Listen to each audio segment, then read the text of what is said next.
Endocrine Physiology, overview of the hypothalamic pituitary hormones. All right, so this video is just going to serve into purpose of kind of quickly going over what we need to know about each of the hormones, but it's not going to be going in depth as much as we need. So I'll make separate videos on the ones that we need to fully go in depth on. But for right now, we're going to start off with ADH. And this is, once again, antidiuretic hormone, also known as vasopressin. All right, this is released from which pituitary gland? Yes, that's a posterior pituitary. And it's just stored and released from the posterior pituitary. It's made in the hypothalamus. Now, the reason, or its kind of function, is to increase water permeability at the distal convoluted tubule within and at the collecting ducts in the kidney in order to increase water absorption, or reabsorption, I should say. And the reason behind that is, or the reason it's released, is so that we can increase our perfusion pressure, our blood pressure. So if we sense that we have decreased perfusion, then we're going to increase our retention of water as well as salt through aldosterone, but increase our water reabsorption through ADH. And one thing that you have to know is that alcohol consumption leads to an overall decrease in ADH secretion. So alcohol inhibits vasopressin, or ADH, to be secreted from the posterior pituitary.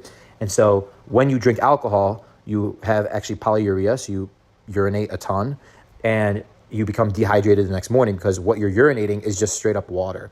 So anytime that you've had alcoholic beverages, you'll notice that you're going to the restroom a lot more and your urine is a lot clearer. And the reason behind that is because, once again, alcohol is going to inhibit ADH and vasopressin, which leads to an overall release of all that water. So we don't have that water reabsorption occurring. So you get polyuria during the time that you're drinking and much clearer urine when you're drinking. But the next morning, you're very dehydrated and your urine will be much darker. Next is CRH. CRH is released in response to, or is actually, the function of CRH is to release ACTH from our anterior pituitary. So CRH is the molecule that's released from the hypothalamus, and then the hypothalamus kind of releases those hormones in order to activate the anterior pituitary hormone. So this one specifically is CRH. It's released from hypothalamus, goes to the anterior pituitary to release ACTH. But remember, ACTH and melanin have the same precursor of the POMC, so keep that in mind that it also increases melanin, okay, which is melanin MSH, okay, melanin synthesizing hormone. All right, next is dopamine. Dopamine, what you have to know about it is that it is an antagonist to prolactin release. So when you have dopamine, it leads to a decrease in prolactin. Very important to understand. And you also have a decrease in TSH, which is thyroid stimulating hormone. Something that's small, but we'll get to it later on. But dopamine is also called prolactin inhibiting factor. And so what we can do is we can give dopamine antagonists, like antipsychotics, in order to treat some type of psychological pathologies, but it can lead to galactorrhea due to the fact that you're going to have no inhibition on prolactin, so you're going to have an overall hyperprolactinemia, and that leads to essentially milk discharge from the breasts, all right? So keep that in the back of your mind. Whenever patients take dopamine antagonists, and we'll talk about that later on in the psych chapter, so dopamine antagonists like antipsychotics, it can cause galactorrhea due to hyperprolactinemia because you're blocking out the thing that antagonizes prolactin release, okay?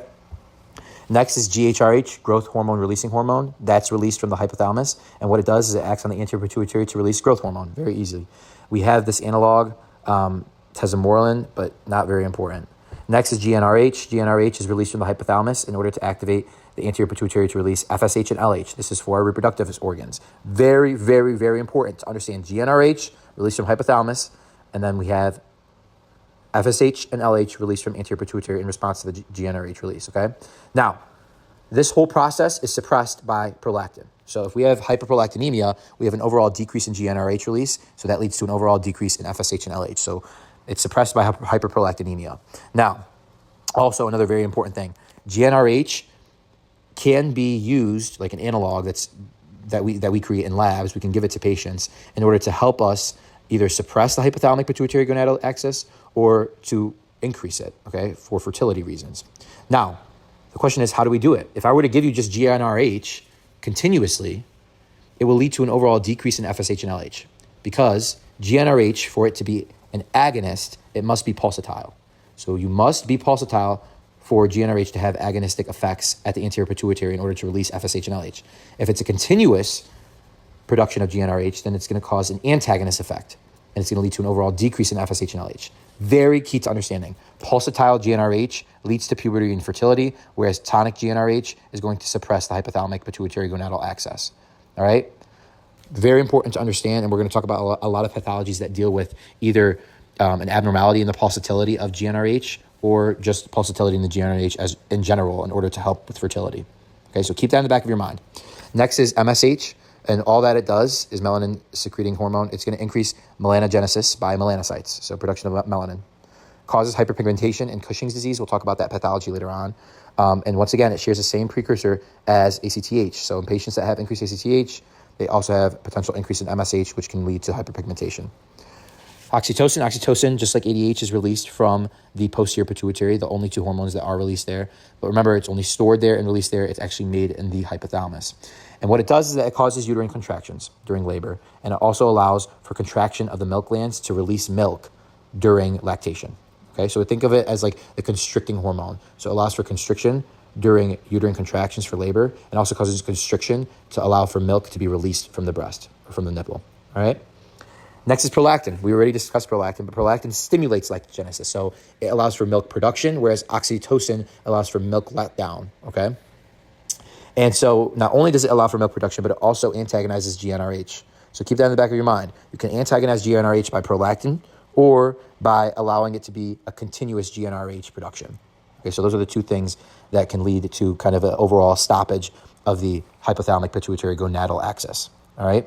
Now, whenever we have the most common type of pituitary tumor can be a prolactinoma. Okay, so a pituitary prolactinoma can lead to amenorrhea, and that makes sense. If a patient comes in with amenorrhea, that means that they have an out-of-whack gonadal hormone system. So their LH and FSH aren't properly working. Well, if we were to take a look at the pituitary and we see that there's a prolactinoma, then we know why, because prolactin leads to an overall decrease in GnRH. And so if we decrease GnRH, we're inhibiting GnRH, then we're going to have an overall decrease in FSH and LH and an overall decrease in all of our gonadal hormones that we need to produce our menses. So we get amenorrhea, okay? Very important. You also can get galactorrhea, right? We already discussed. Increased prolactin from pituitary prolactinoma can lead to milk letdown because it allows for, it stimulates lactogenesis or production of milk, okay? Very, very, very important. Now, the last thing is questioning, why would prolactin have this antagonizing effect on GnRH? Well, the reason behind it is so that the mother can have an ability to rest after pregnancy, okay? So our bodies are smart, once again. So after pregnancy occurs, we have sharp rises of prolactin, right? And the reason behind that is so that we can allow for breastfeeding for the mother to the infant. And during this breastfeeding time where prolactin levels are high, we don't want the mother to become pregnant again because she just went through this whole 9-month process that was excruciating to her body. So she needs rest and she needs time before she can get pregnant again.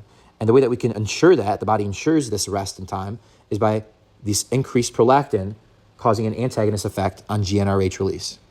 So that's all that it is. It's just a normal mechanism, okay, to protect the human body so it doesn't get pregnant again. Lastly, with pituitary hormones, it can compress on the optic chiasm. So the patient's most likely going to present with bitemporal hemianopia. What does that mean? That means that my visual fields on the periphery, so on the right and left side of my eyes, okay, they're going to be gone. So I only have my nasal vision. I don't have my peripheral vision. And that's known as bitemporal, so the temporal aspects on both sides, hemianopia. Half of my vision is gone, okay? So keep that in the back of your mind. That's how a prolactinoma is going to present. Once again, bitemporal hemianopia, especially with amenorrhea, as well as galactorrhea, and start thinking about some type of form that's leading to an increase of prolactin. Next is somatostatin. Somatostatin, all that it does is that it slows things down. I think of it as somatostasis, okay? And what does it do? It decreases growth hormone and decreases TSH, okay? Very important to understand that. It's really, really helpful in knowing somatostatin because there are some drugs that use somatostatin in order to treat some pathologies. Lastly is TRH. TRH is released from the hypothalamus again to act on the pituitary, the anterior pituitary. TRH is known as thyroid releasing hormone, okay? And then what it's going to do is going to go act on the anterior pituitary to increase the release of thyroid stimulating hormone, TSH, okay? Very important to note, though, that TRH also can increase prolactin, okay? So very common question that they like to ask is an increased level of TRH due to a patient having like hypothyroidism because they're not being responded, okay? And then they'll ask about increased prolactin in response to the increase in TRH. So you just one of those things that you have to memorize. It's really, really important for you to understand, okay? So increased TRH increases TSH normally, but it also increases prolactin, which is odd. And that's why dopamine decreases prolactin, but it also decreases TSH, okay? So they're kind of linked together in that manner. So follow prolactin levels and TSH will follow them and you'll be set. Like that's just the way that I remembered it. So if TRH helps increase TSH, then you know that you're going to have an increase in prolactin as well.